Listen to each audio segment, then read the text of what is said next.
So I've seen a whole bunch of videos and articles today about YouTube adding a filter, the restricted mode, and how it is not allowing any LGBT content through, even videos from LGBT content providers here on YouTube that have nothing to do with their identity or the politics of that.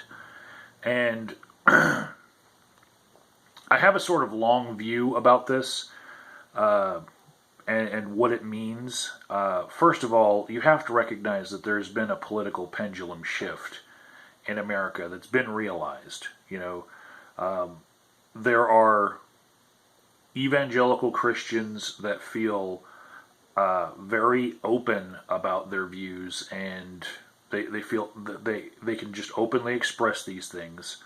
And these are things that many progressives, maybe they thought had died 5 years ago, and that they didn't have to fight against these kinds of culture pushes. But they're real, they're there. And my long view on this is, before I used Google as a search engine, I used to use Hotbot.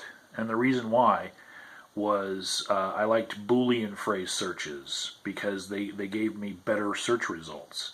I would add things to my searches if the first search didn't come up with enough real hits because it was just flooded with porn.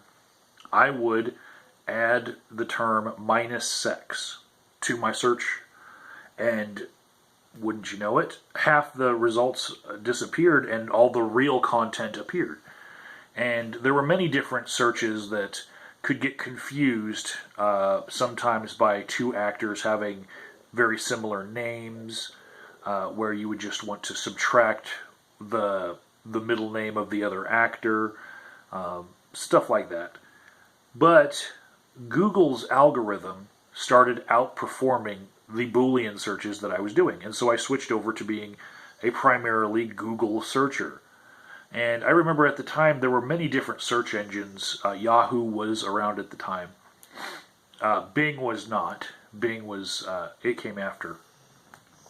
But with all of these search engines, they were all vying for the attention of the world. The utility that they offered to the world. And one of the search engines that was popular amongst a lot of my colleagues at the time, I was a soldier in the Army, and I was stationed in a place where there was a lot of evangelical churches that ministered to those soldiers.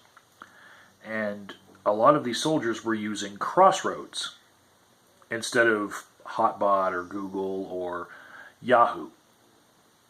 And Crossroads had basically a built-in filter where anything that wasn't Christian wasn't allowed, right? And parents would teach their children not to use Google or Yahoo because they were search engines of Satan, and they were allowing Satan to have a portal into their house. They were teaching them to go to Crossroads where only pre-approved Christian content could make it onto the search engine. And when I see that the LGBT content creators that are speaking out about this today, when they're talking about how even their content that doesn't have anything to do with their identity or politics in general, even their mundane content is being censored, I understand why. Because the bigots that this restricted filter seems like it's serving, they don't even want to see one word from anyone from the LGBT community. They don't feel like there's anything the LGBTQ community can offer them. And why would Google create this filter for YouTube? Aside from the YouTube Kids app, which many people are saying, well, there's already a Kids app, right? No. This is a filter for people who want to keep with their other views, their prudish evangelical views. And this is a giant block of people that could create their own video sharing service just for Christians, just for Christians who want to take literalist evangelical views and keep to those and exclude everyone else. So when I see that people don't understand why a trans person making a simple lipstick tutorial is restricted on that, I'm like, no. Anything that a trans person makes is not good enough to make it through that filter, because they're trying to create a product for bigots that, is basically preemptive to the bigots creating their own video sharing website. And I think if you take this long view of like products that have popped up before Google could really create a version of it for everyone to be able to use, I think you can see how crossroads search results are basically the only thing that would be allowed with this new restricted filter. And it has less to do with whether somebody is LGBT than it has to do with, does this fit a literalistic evangelical Christian perspective? And I think that the good thing about it is that you have to opt in.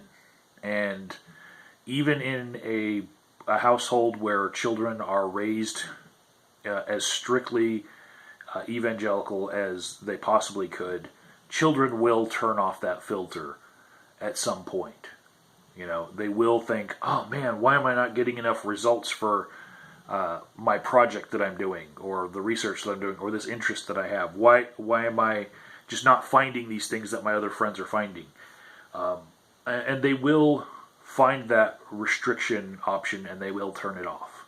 And so I'm okay with the opt-in, and the default being that you can't just upgrade your app and then it's set to on. The default is off, So I'm okay with that, because I think it's just preemptively stopping developers from creating a bigoted alternative to YouTube. It's taking away the incentive they would have to make it, because you can use YouTube in a bigoted way now. You can use YouTube in a restricted way that just filters out anything that isn't the Christian evangelical norm. All you have to do is turn the restricted filter on. And so that would really de-incentivize programmers from the Christian evangelical perspective to even bothering making crossroads videos,